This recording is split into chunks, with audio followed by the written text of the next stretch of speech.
போறேங்க ஸ்ட்ராபெரி பன்னி. ஸ்ட்ராபெரி பன்னினா இந்த மாதிரி ஸ்ட்ராபெரி வரும், கேரட் மாதிரி வரும், சின்ன பீஸ். ஒரு பெரிய பீஸ் வேணும்னா இந்த மாதிரி ஸ்ட்ராபெரி மாடல் வரும். இதுல 2 கலர்ஸ், டார்க் பிங்க், ஒரு ரெட் கலர் அவைலபிள். இந்த மாதிரி வரும். ஓபன் பண்ணானா இப்போ நம்ம இது பாருங்க, இந்த மாதிரி பன்னி மாதிரி உள்ள இருக்கே. இது நம்ம ஓபன் பண்ணி பார்த்தானா இந்த மாதிரி பன்னி ஆகும், வந்துரும். இந்த மாதிரி பன்னி ஆகும். ஓகே, இதுல உங்களுக்கு கலர்ஸ் இருக்கு, லைட் கலர்ஸ் எல்லாமே பேஸ்டல் சார்ட். இதுல சின்னதும் இருக்கு, பெருசும் இருக்கு. சின்ன இருக்கே, பெருசு. இது சின்ன. இப்போ நெக்ஸ்ட் பார்த்தானா பெருசு ஐட்டம். ஓகே, இதுக்கு அடுத்த சைடுல சேம் இதே மாதிரி மேஜிக் மாதிரி வரும்.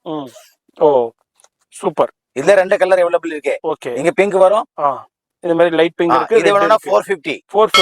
ஸ்மால் சைஸ் வேணும்னா 350. ஃபோன் நம்பர் வீடியோல இருக்கு. நல்ல quality imported item. Okay, phone number வீடியோல இருக்கு. அந்த நம்பருக்கு ஸ்கிரீன்ஷாட் பண்ணுங்க. இதோட ஃபுல் வீடியோ நம்ம மெட்ராஸ் vlogger சேனல்ல இருக்கு. இவங்க வந்து ஓன் மேனுஃபேக்சரிங் பண்ணியே ஃபுல்லா சேல் பண்ணிக்கிட்டு இருக்காங்க. வேற எங்கேயும் இல்ல, சென்னையில காசிச்செட்டி தெருல தான் இருக்காங்க. உங்க கடைக்கு பல்கா வேணும்னாலும் இவங்களை கான்டாக்ட் பண்ணுங்க. ஹோல்சேல் சப்ளை இருக்குங்க.